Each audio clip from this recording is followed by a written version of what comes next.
କିଛି ନୂଆ ଶିଖିବା, କିଛି ନୂଆ ଜାଣିବା, କିନ୍ତୁ ବୁଝିବା, ପଢିବା ଏବଂ ପ୍ରୟୋଗ କରିବା ସେଇଟା ହେଉଛି ଓଡ଼ିଆ ପାଠଶାଳାର ପ୍ରଚେଷ୍ଟା।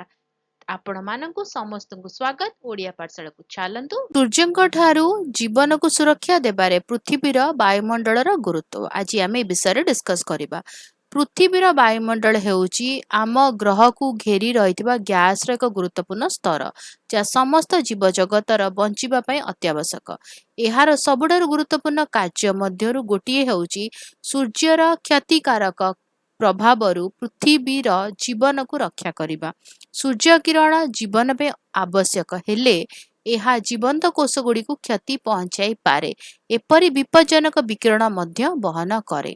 ବାୟୁମଣ୍ଡଳର ଏକ ଅଂଶ ଓଜୋନ ସ୍ତର ସୂର୍ଯ୍ୟର ଅଧିକାଂଶ କ୍ଷତିକାରକ ଅଲ୍ଟ୍ରାଭାୟୋଲେଟ୍ କିରଣକୁ ଶୋଷଣ କରେ। ଏହି ସୁରକ୍ଷା ବିନା ମଣିଷ ଚର୍ମ କର୍କଟ, ଆଖି କ୍ଷତି ଏବଂ ଜେନେଟିକ୍ ମ୍ୟୁଟେସନର ଶିକାର ହୋଇପାରେ। ପ୍ରାଣୀ ଏବଂ ଉଦ୍ଭିଦମାନେ ମଧ୍ୟ ଗୁରୁତର ସ୍ୱାସ୍ଥ୍ୟ ବିପଦର ସମ୍ମୁଖୀନ ହେବେ, ଯାହା ପୃଥିବୀରେ ଜୀବନକୁ ଅତ୍ୟନ୍ତ କଷ୍ଟକର କରିଦେବ।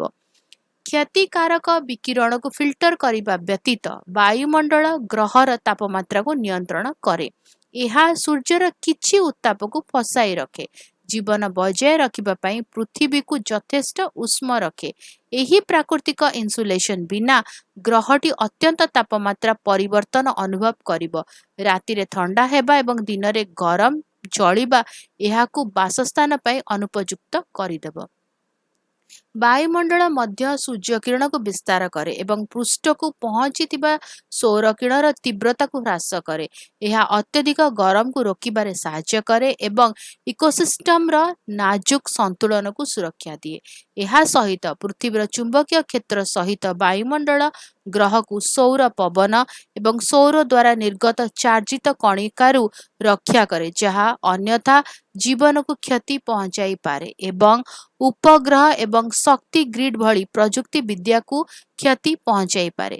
ପୃଥିବୀର ବାୟୁମଣ୍ଡଳ ଏକ ସୁରକ୍ଷା କବଚ ଭାବରେ କାର୍ଯ୍ୟ କରେ, ଯାହା ନିଶ୍ଚିତ କରେ ଯେ ସୂର୍ଯ୍ୟର ଶକ୍ତି ଜୀବନକୁ ନଷ୍ଟ କରିବା ପରିବର୍ତ୍ତେ ସମର୍ଥନ କରେ।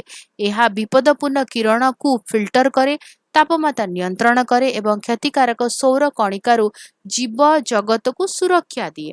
ବାୟୁମଣ୍ଡଳ ବିନା ପୃଥିବୀ ଏକ କଠୋର ଏବଂ ପ୍ରତିକୂଳ ଗ୍ରହ ହୋଇଥାନ୍ତା, ଜୀବନକୁ ସମର୍ଥନ କରିବାରେ ଅସମର୍ଥ ହୋଇଥାନ୍ତା। ତେଣୁ ଏହି ବାୟୁମଣ୍ଡଳକୁ ସୁରକ୍ଷା ଦେବା କେବଳ ଆମର ବଞ୍ଚିବା ପାଇଁ ନୁହେଁ, ବରଂ ଗ୍ରହର ନିରନ୍ତର ସ୍ୱାସ୍ଥ୍ୟ ପାଇଁ ଜରୁରୀ। ଭିଡ଼ିଓଟି କେମିତି ଲାଗିଲା ମୋତେ କମେଣ୍ଟ କରିକି ଜଣାଇବ। ଯଦି କିଛି କ୍ୱେଶ୍ଚିନ୍ସ ଅଛି କମେଣ୍ଟ ଲେଖିଦେବ, ଆନ୍ସର କରିବା। ଆଉ ଯଦି ଭଲ ଲାଗିଲା ଭିଡ଼ିଓଟିକୁ ଲାଇକ୍ କରିଦେବ, ଭିଡ଼ିଓକୁ ସେୟାର କର, ଚ୍ୟାନେଲକୁ ସବସ୍କ୍ରାଇବ କରି ବେଲ୍ ଆଇକନ୍ ପ୍ରେସ୍ କରି ଅଲ୍ ନୋଟିଫିକେସନକୁ ଅନ୍ ରଖିଥାଅ। ତାହେଲେ ରହୁଛି, ଦେଖା ହବ ଆଗାମୀ ଭିଡ଼ିଓରେ। ଭଲରେ ରୁହ, ସୁସ୍ଥରେ ରୁହ, ମୋତେ ଅନୁମତି ଦେବ। ବାଏ।